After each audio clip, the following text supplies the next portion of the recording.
ನಮ್ ಪ್ರಾಡಕ್ಟ್ ಬಂದು been two bar chocolate ಅಂತ. ಇವಾಗ ಚಾಕ್ಲೇಟ್ ಮಾಡೋದು ಕೋಕೋ ಬೀನ್ ಅನ್ನೋ ಪ್ರಾಡಕ್ಟ್ ಇಂದ. ಸೊ ಇದು ಒಂದು ಕೋಕೋ ಬೀನ್. ಈ ಕೋಕೋ ಬೀನ್ ಅನ್ನ ನಾವು ಡೈರೆಕ್ಟ್ ಆಗಿ ರೈತರಿಂದ ಪರ್ಚೇಸ್ ಮಾಡ್ತೀವಿ. ಸೊ ರೈತರು ಇದನ್ನ ಕೋಕೋ ಪಾಡ್ ಅನ್ನೋದನ್ನ, ಇದು ಹಸಿದು ಕೋಕೋ ಪಾಡ್ ಅನ್ನ ಗಿಡದಿಂದ ಕಿತ್ತಿ ಅದ್ರೊಳಗಡೆ ಇರುವ ಈ ಕೋಕೋ ಬೀಜಗಳನ್ನ ಒಂದು ಡಬ್ದಲ್ಲಿ ಹಾಕಿ ಫರ್ಮೆಂಟೇಶನ್ ಮಾಡಿ ಬಿಸಿಲಲ್ಲಿ ಒಣಗಿಸಿ ನಮ್ಗೆ ಕಳಿಸ್ಕೊಡ್ತಾರೆ.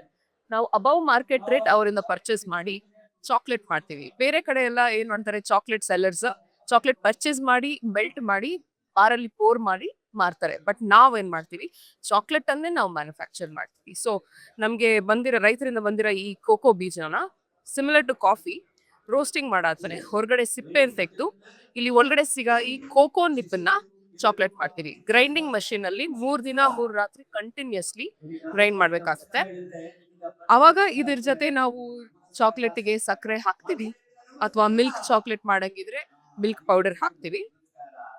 ಸೊ ನಮ್ ಸ್ಪೆಷಾಲಿಟಿ ಏನ್ ಬಂದ್ರೆ, ನಾವೇ ಚಾಕ್ಲೇಟ್ ಮ್ಯಾನುಫ್ಯಾಕ್ಚರ್ ಮಾಡೋದ್ರಿಂದ ಸ್ವೀಟ್ನೆಸ್ ಲೆವೆಲ್ ಎಷ್ಟು ಸಕ್ಕರೆ ಬದಲು ನಾವು ಬೇಕಾದ್ರೆ ಬೆಲ್ಲಾನು ಹಾಕೊಡ್ತೀವಿ. ಅಥವಾ ಇಲ್ಲಿ ನಮ್ಮ ಹತ್ರ 2 ಆಪ್ಷನ್ ಇದೆ, ಶುಗರ್ ಫ್ರೀ. ಇದರಲ್ಲಿ ಮಗ್ ಫ್ರೂಟ್ ಮತ್ತೆ ಎರೆತ್ರಿಯಾಲ್ ಆಲ್ಟರ್ನೇಟಿವ್ ಸ್ವೀಟ್ನರ್ಸ್ ಹಾಕಿ ಮಾಡ್ತೀವಿ.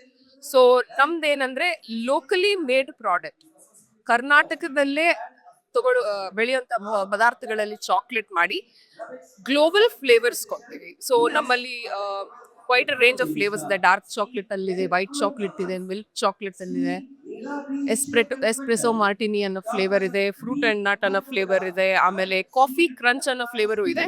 ಈ ಕಾಫಿ ಕ್ರಂಚ್ ಅಲ್ಲಿ ನಾವು ಕೂರ್ಗಿಂದ ಸಿಂಗಲ್ ಒರಿಜಿನ್ ಫಾರ್ಮ್ ಅಂದ್ರೆ ಒಂದೇ ತೋಟದಿಂದ ತರ್ಸ ಕಾಫಿ ಬೀಜದಲ್ಲಿ ಚಾಕ್ಲೇಟ್ ಅನ್ನ ಬಳಸಿ ಕಾಫಿ ಕ್ರಂಚ್ ಅನ್ನೋ ಪದಾರ್ಥನೂ ಮಾಡಿದೀವಿ. ಸೊ ನೀವು ಒಂದು ಬಾರ್ ಚಾಕ್ಲೇಟ್ ಮಾಡ್ಬೇಕು ಅಂತಂದ್ರೆ ಆಲ್ ಓವರ್ ಪ್ರಾಸೆಸ್ ಅಲ್ಲಿ ಎಷ್ಟು ಇನ್ವಾಲ್ವ್ ಆಗಿರುತ್ತೆ, ಎಷ್ಟು So, hours ಬೇಕು?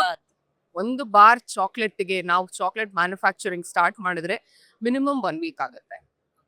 ಇದರಲ್ಲಿ ನಾವು ಬರೀ ಪ್ರೊಡಕ್ಷನ್ಗೆ ನಮ್ಗೆ 1 ವೀಕ್ ಆಗುತ್ತೆ. ಹೊರಗಡೆ ಪ್ಯಾಕೇಜಿಂಗು, ಇನ್ಸೈಡ್ ಪ್ಯಾಕೇಜಿಂಗ್ ಅದೆಲ್ಲ ಚೂರು ಟೈಮ್ ತಗೊಳುತ್ತೆ. ಸೊ ನಮ್ಮಲ್ಲಿ ನಾಟ್ ಜಸ್ಟ್ ಚಾಕ್ಲೇಟ್ ಬಾರ್ ಅನ್ನ ಮಾಡೋದು, ನಮ್ಮಲ್ಲಿ ಬಾನ್ ಅನ್ನೋ ಪದಾರ್ಥನೂ ಮಾಡ್ತೀವಿ. ಇದು ಬಂದು ಒಳಗಡೆ ಫಿಲ್ಲಿಂಗ್ ಇರುವಂತ ಪ್ರಾಡಕ್ಟ್. ಸೊ ನಮ್ಮಲ್ಲಿ ಬಾಳೆಹಣ್ಣಿನ ಫ್ಲೇವರ್ ಇದೆ, ಆಮೇಲೆ ಇದು ಒಂದು ಕ್ಯಾರಮೆಲ್ ಅಂತ.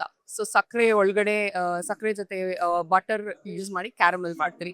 ಇದು ಬಂದು ಕಾಫಿ ಫ್ಲೇವರ್ ಅಂತ. ಸೊ ಕಸ್ಟಮರ್ಗೆ ಯಾವ ಫ್ಲೇವರ್ ಬೇಕೋ ಅದನ್ನ ನಾವು ಕಸ್ಟಮೈಸ್ ಮಾಡ್ಕೊಡ್ತೀವಿ.